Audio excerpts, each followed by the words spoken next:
at the 2023 Washington, D.C. Auto Show, and we've got the folks from Gen180 here with us talking about electric vehicles and the electric vehicle lifestyle. Would you both introduce yourselves? Yeah, you first. Yeah, sorry. My name is Shakaya Cooper. Now, how do you say your name exactly? And that's a fun name. Where does that come from? Is it electric? It's not electric. But I bet it could get electric. But it could. Yeah, so it's pronounced Shakaya. Okay. And it is Italian.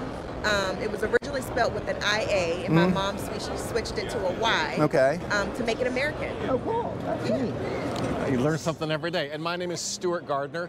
Shakaya and I work for Generation180. We're a clean energy nonprofit, and we lead the program called Electrify Your Ride, which works to make electric vehicles more accessible. And Stuart, is that like a name that came from a long family thing too? And is it an electric name? It is an electric name, but there is no family heritage. All right, well, I wanted to tie all of that type of stuff in. So you guys were here today to do a presentation called Ask an EV Owner. And this is one of the things, you know, the best way to tell the electric vehicle story is from somebody who lives in one. So what was your take on what you heard today?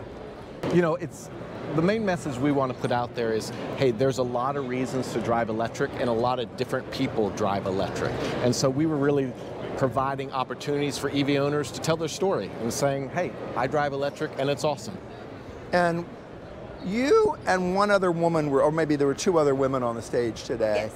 So so where are we seeing? Is it guys? You know, are you seeing a little difference between the women who are driving electric? Yeah, because honestly, as you probably know, the history of electric vehicles back in the early part of the 20th century was for ladies to drive around the city because they didn't want to drive in those stinky cars.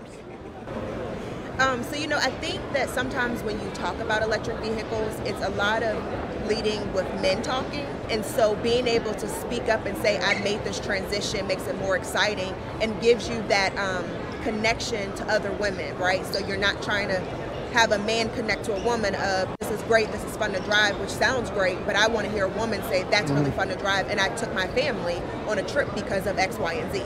Well, I love the one woman who had said today that, you know, her kids want to drive it. She was out driving, and people are saying, you're driving a cool electric car. So, I mean, that's kind of a thing, you know, that, yeah, and she was saying that she was enjoying driving an electric car, because that's one of the things anybody who doesn't know, if you haven't driven an electric car, no matter what it is, they are a lot of fun to drive. You're not supposed to have fun driving, you're supposed to go from place to place, be very efficient, but you might as well have fun while you're doing it. So. Totally. So tell me a little bit about Gen180. So Generation180, we're a national nonprofit organization. We say we inspire and equip individuals to take action on clean energy, and we do that really with a few key programs. We have something called Flip the Energy Script, which we change from the narrative from doom and gloom to optimism. We have a Solar for All Schools program that helps schools transition to solar, saving money on their power bills and give teachers raises. We have the Electrify Your Ride program that Shakaya and I lead, and then something called the Electrify Your Life campaign, which shows all the various different ways that individuals can decarbonize their life. There's a lot of opportunities in the federal government now. Electric heat pumps, induction stoves, lots of opportunities to reduce carbon emissions. So Generation180 is not just an EV promoter, you promote electric lifestyle across the way. Yeah, that's exactly right. All right, so when are we going to get electric airplanes? Who's going to be in charge of the electric airplane program? Maybe my kid. Okay, okay. Actually, I have a pilot pilot friend who's very, very interested in that.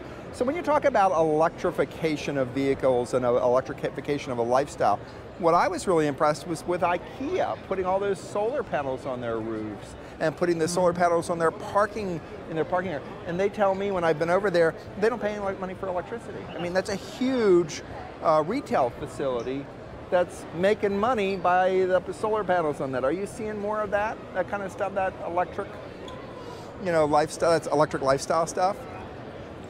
I mean, we definitely see businesses realizing that taking steps to decarbonize is popular. And for example, with car chargers at businesses have found that if you offer charging, people will stay longer in the store. And what happens when you stay longer in the store? You tend to put a little bit more in your cart. So it's actually in the business's best interest to get customers, they call it dwell time, to get customers to stay in their store. And it over time builds loyalty. So they're really connecting with their customers and their employees in a way that they could never do so before. Well, I know for myself, when I go shopping at our local Safeway store, we have Volta chargers there, and I'll tend to choose the Volta, the Safeway store, because it has a charger that I can charge in there. The only thing I'm finding is that a lot of people are choosing that thing, but but a lot of the stores here in DC, grocery stores, do have chargers, and I think that's a big thing for it. And the best thing I like about it is it's up close. It's like sort of like handicapped, except it's not handicapped on that.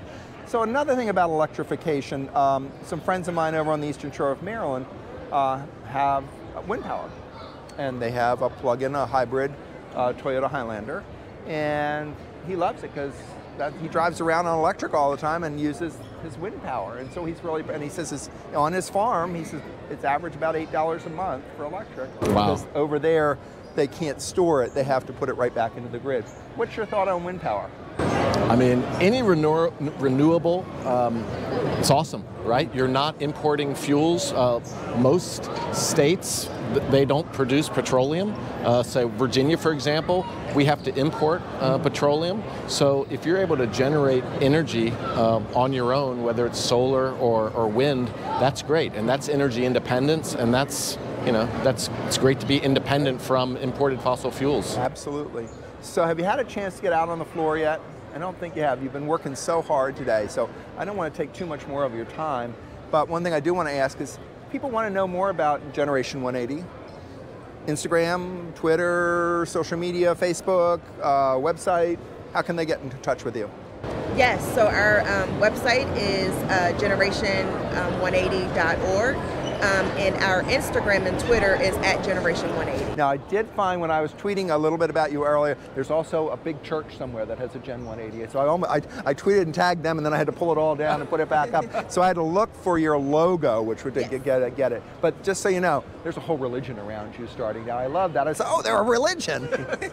Well, Will, let's ask you a question. What was your favorite thing you saw on the show floor? So, I've been a VIP tour guide here for many years, and it's what I really am happy about over the last several years now. We were closed down in 21, we were open in 20, but we opened back up in 22, is to see that movement toward more electric vehicles on display, and as a tour guide, is to hear more people saying, I want to know more about the car. So what you did today was so valuable for consumers that are coming to this show, because that's what they want to know. They want to, their next car is going to be electric.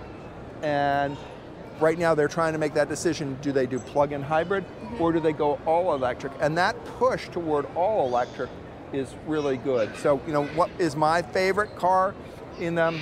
People ask me what my favorite car is. It's usually whatever I have the keys in my hand of. So I had a Hummer EV this last week.